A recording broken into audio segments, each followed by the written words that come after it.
ಹಾವೇರಿ ಜಿಲ್ಲೆಯ ಹಾನಗಲ್ ವಿಧಾನಸಭಾ ಕ್ಷೇತ್ರದಲ್ಲಿ ಈಗ ಸ್ಥಳೀಯ ನಾಯಕತ್ವದ ಕಾವು ದಿನೇ ದಿನೇ ಜೋರಾಗ್ತಾ ಇದೆ. ಇದಕ್ಕೆ ಪುಷ್ಟಿ ನೀಡುವಂತೆ ಇಂದು ಖ್ಯಾತ ಜನಪ್ರಿಯ ಕಾನೂನು ಸಲಹೆಗಾರ ಸಂದೀಪ್ ಪಾಟೀಲ್ ರವರು ನಮ್ಮ ನ್ಯೂಸ್ ಸಮೂಹದ ರಾಜ್ಯ ಉಪಸಂಪಾದಕ ಬಸವರಾಜು ನಡೆಸಿದ ಸಂವಾದದಲ್ಲಿ ಮಾತನಾಡಿದ್ದು, ಹಾನಗಲ್ ಕ್ಷೇತ್ರದಲ್ಲಿ ಸ್ಥಳೀಯರ ನಾಯಕತ್ವ ಗಟ್ಟಿಗೊಳಿಸಬೇಕಿದೆ ಎಂದು ಹೇಳಿ ಹಾಲಿ ಹಾನಗಲ್ ಶಾಸಕ ಶ್ರೀನಿವಾಸ್ ಮಾನೆಗೆ ಟಾಂಗ್ ಒಂದನ್ನು ನೀಡಿದ್ದಾರೆ. ಇಲ್ಲಿ ಕಾಣ್ತಾ ಇರತಕ್ಕಂಥ ಸಂದೀಪ್ ಪಾಟೀಲ್ ಅವರು ಹಲವಾರು ಜನಪ್ರತಿನಿಧಿಗಳಿಗೆ ಕಾನೂನು ಸಲಹೆಗಾರಾಗಿರ್ತಕ್ಕಂಥವ್ರು. ವಿಶೇಷವಾಗಿ ಹಾನಗಲ್ನ ಒಂದು ರೀತಿ ಗ್ರಾಮ ದೇವತೆ ದ್ಯಾಮವ್ವ ಗುಡಿ ಒಂದ್ ರೀತಿ ಯಾವ ರೀತಿ ಅಭಿವೃದ್ಧಿ ಕೆಲಸಗಳ ಬಗ್ಗೆ ಪರಿಶೀಲನೆ ಮಾಡಕ್ ಬಂದಿದ್ದಾರೆ. ಸರ್ ನಮಸ್ತೆ, ಹೇಳಿ ಸರ್, ತಾವು ವಿಶೇಷವಾಗಿ ಸಾಕಷ್ಟು ಜನಪ್ರತಿನಿಧಿಗಳು, ಮುಖ್ಯಮಂತ್ರಿಗಳು ಮತ್ತೆ ಮಂತ್ರಿಗಳ ಕಾನೂನು ಸಲಹೆಗಳಾಗಿದ್ರೆ ವಿಶೇಷವಾಗಿ ಏನ್ ಅನ್ಸ್ತದೆ ಸರ್? ವಿಶೇಷವಾಗಿ ಈ ಒಂದು ಸ್ಥಳೀಯವಾಗಿರ್ತಕ್ಕಂಥ ನಿಮ್ಮ ಗ್ರಾಮ ದೇವತೆ ಪರಿಶೀಲನೆಗೆ ಬಂದಿದ್ದೀರಾ? ನಾನು ಪರಿಶೀಲನೆಗೆ ಬಂದಿಲ್ಲ. ಗ್ರಾಮ ದೇವತೆ ಜಾತ್ರಾ ಮಹೋತ್ಸವ ಹಾಗೂ ಈ ದೇವಸ್ಥಾನದ ಉದ್ಧಾರಕ್ಕಾಗಿ ಎಲ್ಲರೂ ಏನ್ ಕೈ ಜೋಡಿಸ್ತಾ ಇದ್ದಾರೆ, ನನ್ನ ಕೈಯಲ್ಲಿ ಏನ್ ಮಾಡ್ಬೋದು ಅಂತ ಹೇಳಿ ಸಲಹೆ ಸಹಕಾರ ಕೊಡೋಕೆ ಬಂದಿದ್ದೀನಿ ಅಷ್ಟೇ ಹೊರತು ಪರಿಶೀಲನೆ ಮಾಡಷ್ಟು ದೊಡ್ಡವ ನಾನಲ್ಲ.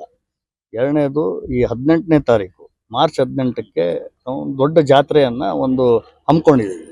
ಆ ಜಾತ್ರೆಗೆ ಎಲ್ಲರೂ ಸಹಕಾರ ಬೇಕು. ನಮ್ಮೂರವ್ರ ಎಲ್ಲ ನಾಗರಿಕರು ಇದಕ್ಕೆ ಸಹಕಾರ ಕೊಡ್ಲಿ ಅಂತ ಬಯಸೋದಕ್ಕೆ ಬಂದಿದ್ದೀವಿ. ಸರ್, ಈಗ ಸಾಕಷ್ಟು ಒಂದ್ ರೀತಿ ಇವಾಗೂ ಸಹ ಸರ್ಕಾರದ ಮೇಲೆ ಇರ್ಬೋದು, ಮಂತ್ರಿಗಳ ಮೇಲೆ, ಮುಖ್ಯಮಂತ್ರಿಗಳು ಸಾಕಷ್ಟು ಇವಿದಾವೆ. ಈ ಟೈಮಲ್ಲೂ ಏನೋ ಸಲಹೆಗಳು ಕೊಡ್ತಾ ಇದ್ದೀರಾ ಏನಾದ್ರು ಲೀಗಲ್ ಆಗಿ? ನಾನು ನನ್ನ ವೃತ್ತಿಯ ವಕೀಲಿ ವೃತ್ತಿ. ನನ್ನ ಬಯಸಿ ಆಶ್ರಯಿಸಿ ಯಾರ್ಯಾರು ಕೇಳ್ತಾರೋ ಅವ್ರಿಗೆ ಸಲಹೆಯನ್ನ ನಾನು ಕೊಡ್ತಾ ಇದ್ದೀನಿ.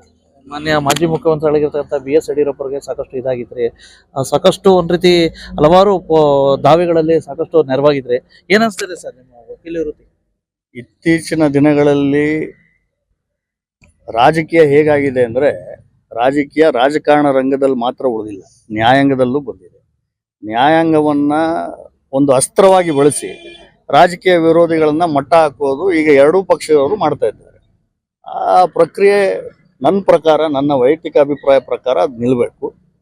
ರಾಜಕೀಯ ಯಾವಾಗಲೂ ಜನರ ನಡುವೆ ಇರಬೇಕು ಹೊರತು ನ್ಯಾಯಾಲಯದ ಆವರಣಕ್ಕೆ ಬರ್ಕೊಡ್ದು ಅನ್ನೋದು ನನ್ನ ಅಭಿಪ್ರಾಯ.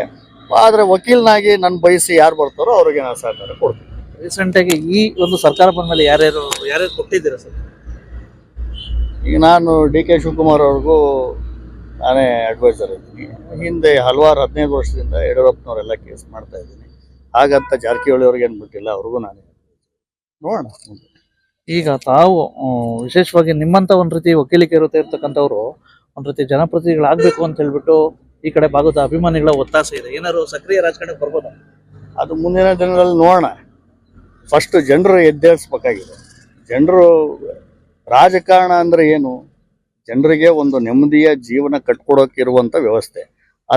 ಅದರ ವಿಶ್ಲೇಷಣೆ ಇತ್ತೀಚೆಗೆ ಬೇರೆಯವ್ರು ಬೇರೆ ಬೇರೆ ರೀತಿ ಮಾಡ್ತಾ ಇದ್ದಾರೆ. ಅದೆಲ್ಲರ ಒಂದ್ ಕಡೆ ಜನ ಎದ್ದು ನಿಂತು ಅದು ಸರಿ ಮಾಡಬೇಕು. ಆ ದಿನಗಳು ಬರುತ್ತೆ ಅಂತ ನನ್ನ ಭಾವನೆ. ಈಗಿರ್ತಕ್ಕಂಥವ್ರಲ್ಲಿ ಒಂದ್ ರೀತಿ ದೆಹಲಿ ವಿಶೇಷ ಪ್ರತಿನಿಧಿ, ಕಾನೂನು ಸಲಹೆಗಾರಿದ್ದಾರೆ, ಮತ್ತೆ ಕಾನೂನು ಸಚಿವರು ಇದ್ದಾರೆ. ಯಾಕೋ ಎಲ್ಲ ಒಂದ್ ಕಡೆ ಸಾಕಷ್ಟು ಸರ್ಕಾರದ ಇದು ಬಂದಾಗ ಸಮರ್ಥನೆ ಮಾಡ್ಕೊಂಡು ವಿಫಲ ಆಗ್ತಾ ಇದೆ. ಸಂದೀಪ್ ಪಾಟೀಲ್ ಅಂತವರು ಒಬ್ಬ ಖಡಕ್ ಆಗಿರ್ತಕ್ಕಂಥ ವ್ಯಕ್ತಿ ಬೇಕು ಸರ್ಕಾರಕ್ಕೆ. ಅದು ಸರ್ಕಾರ ವಿವೇಚನೆಗೆ ಬಿಟ್ಟಿರೋ ವಿಚಾರ. ಸಂದೀಪ್ ಪಾಟೀಲ್ ಅದ್ರ ಬಗ್ಗೆ ಏನು ಹೇಳಕ್ಕಾಗಲ್ಲ. ಮುಂಬರ್ತಕ್ಕಂಥ ದಿನಗಳಲ್ಲಿ ಹಾನಗಲ್ ಏನಾದ್ರು ನಿಮ್ಮ ಒಂದ್ ರೀತಿ ಸಕ್ರಿಯ ರಾಜಕಾರಣ ಕ್ಷೇತ್ರ ಮಾಡ್ತೀರಾ? ಅಭಿಮಾನಿಗಳು ಒತ್ತಾಯ ಇದ್ರೆ ಹಾನಗಲ್ಲು ನಮ್ಮೂರು, ಇಲ್ಲಿರೋರು ನಮ್ ಜನ, ಅಷ್ಟು ಮಾತ್ರ ಹೇಳ್ಬಲ್ಲ. ಮುಂದೆ ಸ್ಪರ್ಧೆ ಮಾಡ್ತೀರಾ ಮುಂಬರ್ತಕ್ಕಂಥ ದಿನಗಳಲ್ಲಿ? ಜನ ಬಯಸ್ದಂಗೆ. ಅಲ್ಲ, ನಿಮ್ಗೇನಾದ್ರು ಯಾಕಪ್ಪ ಅಂದ್ರೆ ನೀವೇನೋ ಹೇಳಿದ್ರೆ ಈಗ ರಾಜಕಾರಣ ಭಾರಿ ಇದಾಗಿದೆ ಅಂತ, ರಾಜಕಾರಣಕ್ಕೆ ಬರ್ತಾರೆ ಅಂತ ಏನಾದ್ರು ನಿರೀಕ್ಷೆ ಮಾಡ್ಬೋದಾ? ಯಾರು ಒಬ್ರು ಹೆಜ್ಜೆ ಇಡಬೇಕು, ನಾನು ಇಡಬೇಕು ಅಂತ ಬಯಸಿದ್ದೀನಿ. ಎಲ್ಲರ ಅಭಿಪ್ರಾಯ ಇದ್ರೆ ಸ್ಥಳೀಯ ನಾಯಕತ್ವವನ್ನು ಕಟ್ಟಬೇಕು ಅನ್ನುವಂಥ ನನ್ಗೆ ಆಸೆ ಇದೆ. ಆ ನಾಯಕ ನಾನೇ ಆಗಬೇಕು ಅನ್ನುವಂಥ ಆಸೆ ಇಲ್ಲ. ಸ್ಥಳೀಯ ನಾಯಕತ್ವ ಕಟ್ಟಬೇಕು, ನಮ್ಮಂತ ನಡೆಸುವ ಶಕ್ತಿ ನಮ್ಗಿದೆ ಅಂತ ತೋರಿಸ್ಬೇಕು. ಅದನ್ನ ಮಾಡೋದಕ್ಕೆ ನಾವು ಹೆಜ್ಜೆ ಇಟ್ಟಿದ್ವಿ. ಮುಂದಿನ ವಿಚಾರದಲ್ಲಿ ನೋಡೋಣ. ಅಲ್ಲ, ಈಗ ನಿಮ್ ಕಾಂಗ್ರೆಸ್, BJP, JDS 3 ಜನನು ಒಂದೇ ತಾಯಿ ಮಕ್ಕಳು ಅಂತ ಭಾವಿಸಿದ್ದೀರಾ ಸರ್ ನೀವು? 3 ಜನದವರೆಗೂ ನೀವು ಇದು ಕೊಟ್ಟಿದ್ದೀರಾ.